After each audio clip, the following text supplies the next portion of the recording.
Well, yeah, of course, we have been facing problems because of the crisis in the region, and we have seen that some of our export capacities have been decreasing. The flow of the transfer of monies from the regions of which have economic problems, especially because the Ukrainian crisis, and it has influenced Georgian economy. And unfortunately, this year, our prediction that we would have 5% economic growth has been reduced to 2% of economic growth that we have estimated at this point. Of course, it's not something that we are happy about and what we have predicted, because we were planning last year we had 4.8 economic growth, and this year we hope to achieve even more, but the crisis has influenced our country. Yet the economic potential of the country is tremendous, and we have contributed to this capacity strongly during the last year as well.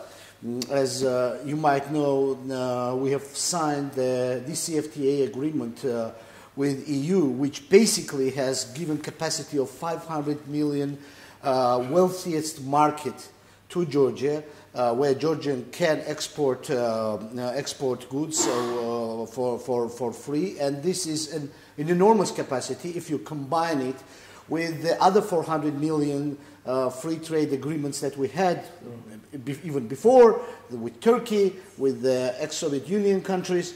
Now supplement this to a very low taxation rate that we have in the country. Low crime and low corruption, and one of the highest levels of doing business in the world classifications, and a country that is developing one of the most important Eurasian projects on energy transportation, on the railways, on the ports. So combine this all together, and you'll see that Georgia is one of the most interesting countries for economic development, and that's how it will be in future.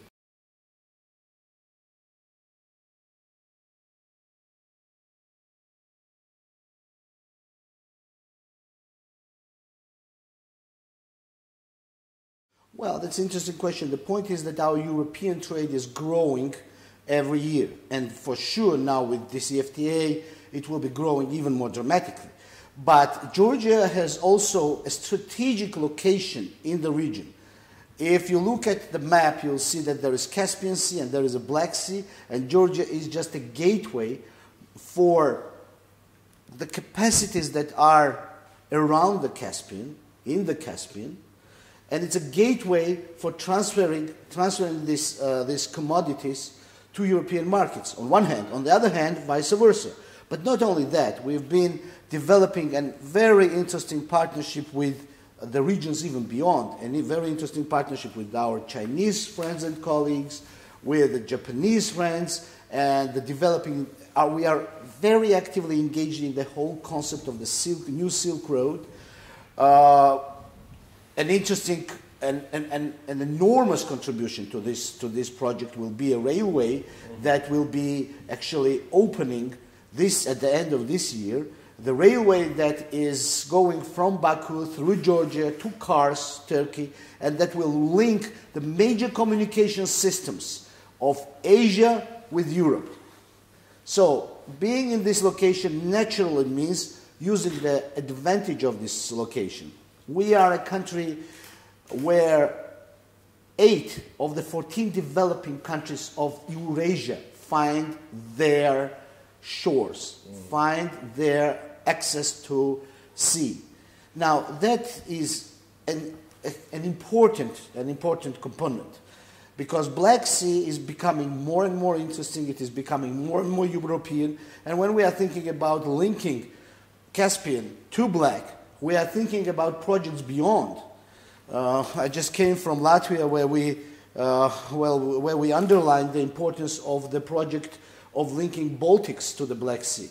In this context, Georgia has a huge competitive advantage in respect of its location and in respect of its access to the most important communication and transportation systems. So for sure we are using this competitive advantage, and we are trying to develop this competitive advantage. At the same time, as I have already noted, we are linking more and more actively to European markets, and that's not only just trade relationships, that are also improving, increasing, and investing in production systems in the formats and forms of production, of trade, of customs, which are based on European standards. So, we are investing in improvement and in enrichment of the Georgian market and making it more interesting for investors.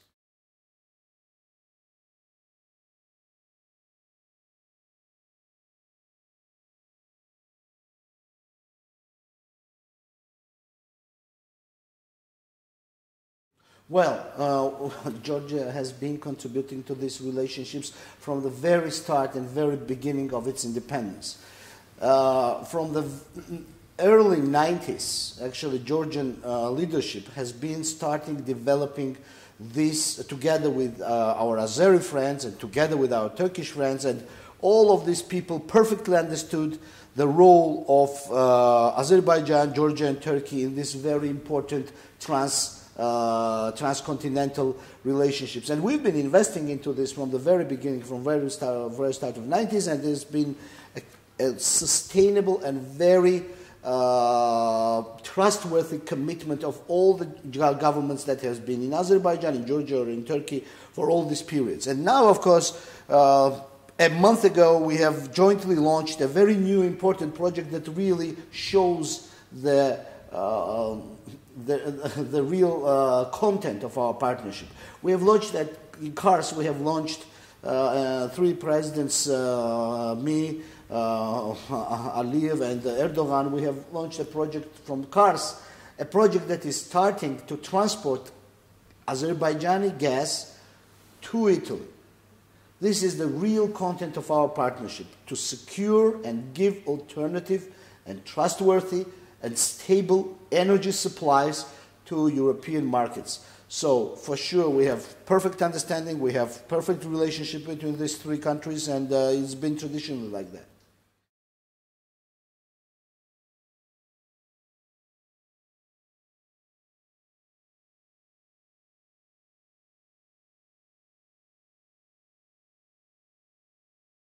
Well, we naturally had our complicated history with Russian Federation, and the main message that we are trying to send at this point is that Russia should look at Georgia as an advantage, as a partner, as a equal partner, and try to use Georgia for its benefits and not against itself. Of course, the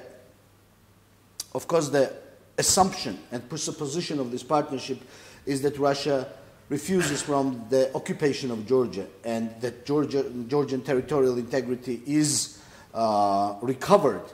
But I really find no other reason that Russia does not use a great neighborship that Georgia could be politically. Georgia has shown to all its neighbors that it has, Azerbaijan, Armenia, Turkey, that it's a very trustworthy and peace-oriented and joint benefit-oriented country. So we believe that at some point politicians in Russia will understand that having a friendly, stable, economically developing Georgia is an advantage for them, and having prosperous and stable neighbor is something that every country should look for and should invest in. So, yes, I mean, we have suffered occupation in 2008. We have further complications in that respect because Russia signed special agreements with the occupied territories. We have suffered from the crisis between Russia and Ukraine war. But with this huge potential that Georgia has as a country, as a culture, as a society, as a state, we believe that at some point Russians will start understanding that partnering with Georgia versus confronting Georgia is beneficial for them.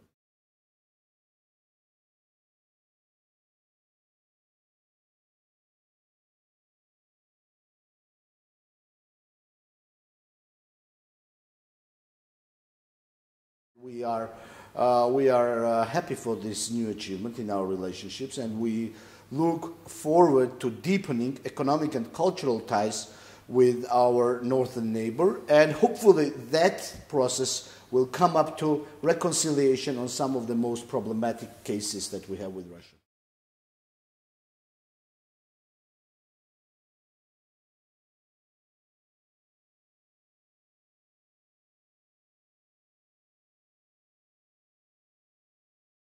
You know, we are looking at sanctions as a method which was soft power method that was in context of European crisis and in context of Russia's annexation of Crimea and the developments in the eastern Ukraine. And to tell you frankly, our policy is not targeted on benefits from when other parties have problems. Of course, always those benefits are short-time benefits. What we are targeted for and what we are looking for is a global stability in the region that will create opportunity for enrichment and further trade with Russia. So, taking advantage of disadvantages is not our policy. Our policy is creating stable and long-standing projects that will bring prosperity to all parties engaged.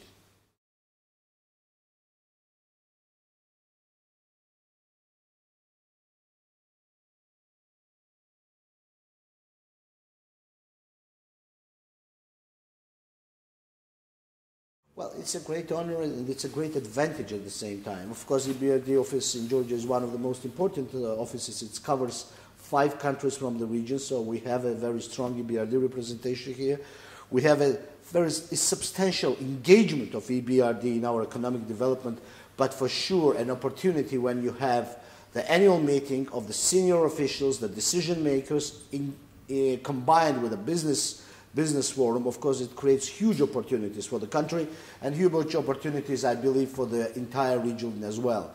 So we are looking forward for this event. We are looking forward for showing everyone around the opportunities that Georgia presents and engaging partners from all over the world into developing these opportunities. Now, there are some of the issues I have already mentioned, but there are more to be developed here. Our energy resources. I mean, I'm not talking about only about the transit of the energy resources, but endemic Georgian energy potential, which is really underserved and which has great potential, and we are talking about the hydro energy potential in Georgia. EBRD has been contributing into our engagement into a global energy system in the region. And we are talking about a project of linking Georgia to Turkish market. Now imagine energy-hungry South Russia, energy-hungry North Turkey. Georgia is a great potential to invest and to trade with your neighboring countries, including Georgia's internal needs. So energy potential is great here for endemic Georgian hydro production. There is growing tourism segment. We are developing now traditional healthcare tourism capacities in Georgia, and that could be overwhelming in future. There is a great potential in agriculture. So all this, and there is a great potential in the logistics business in Georgia. Because if you imagine all those lines of transportation and communication that are going through this country, you can imagine what capacity could be developed here on Georgia being a hub for logistics. So all this is going to come, and we are very excited to share these opportunities with our friends.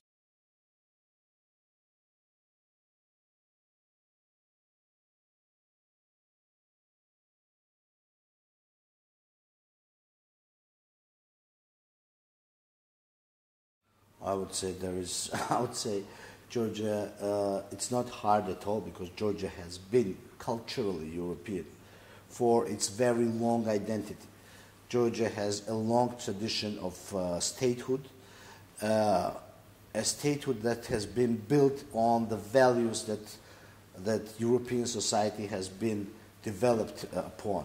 I'm talking about values of individualism, respect for differences, values of Christianity. And this is one of the societies that had its own state built on these values and has been able to protect those values and protect its statehood in a very complicated environment. I would say much more complicated environment than the European countries were enjoying, because they were together and we were sea apart.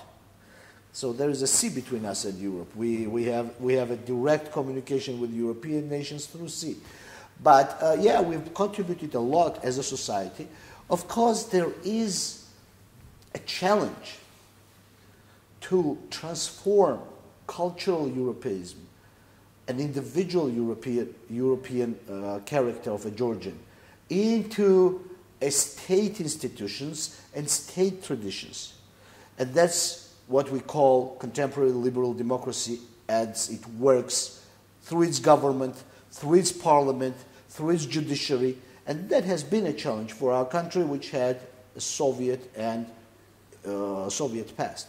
But I believe we have shown a great record even in that respect, because for the last, we have been able to change one government, one political party with another through peaceful elections. We have been able to conduct free and fair elections, free and fair elections since then. We have been able to start to develop and consolidate democratic process in Georgia. So I would say it's not a challenge for Georgia to become European. Georgia is European, and there is a clear European choice in our society and culture. It's a challenge to build European way of governance, and on this, in this respect, I believe we have a great record.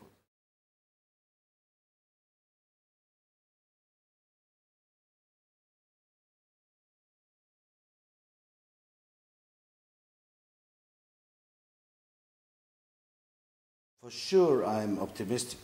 At the same time, for sure, we are concerned. And believe me, we are very strongly concerned with what is happening.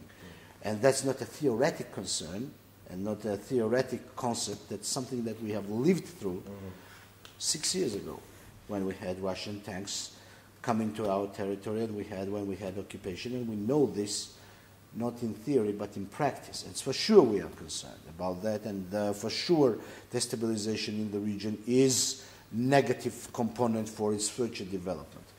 Of course, it's confrontation, it's war, it's weakening of our neighbors' economies, which ideally we prefer having strong and economically strong and partners and neighbors. But at the same time, we think that our partners in Europe are becoming more and more aware of the fact that European security, European stable Europe, as a family of nations, as economic union, as a security location, is impossible without solving the issues of the countries like Georgia, Moldova, Ukraine, without clear engagement of those countries into the security system and clear solution on this respect. So I believe that there is more and more comprehension of the fact among our European friends. They will finally understand that this issue has to be solved, and it should be solved in a positive manner. And finally, 20 years is nothing for our history. I mean, we've lived through 20 centuries very successfully. You're not talking there specifically about NATO membership. You're just talking about a new security, more European type. We are talking about NATO membership, and we have had a very impressive achievement on the Wells Summit last year as well. And so we have been given, Georgia is actually a very interesting country, because being that small as it is traditionally contributing to the global security in a very active and in a very responsible format. We've been part of ISAF mission in Afghanistan. We are continuing with the Resolute Support mission in Afghanistan. We've been part of the recently driven, EU-driven peacekeeping mission in the Central African Republic. Traditionally, we are the creators of global security. At the same time, as non-member state of NATO and EU, we are not benefitors of those security systems. But we believe that finally our ambition to join the Euro-Atlantic alliance will be properly evaluated, and we'll get there. So all this in conjunction, all the interest of the countries actually which are benefiting from Georgia's independent role in the region will be acknowledged at some point and will be contributed, and this will bring peace, stability, and more prosperity, not only to Georgia but to Caucasus at large and globally in the region.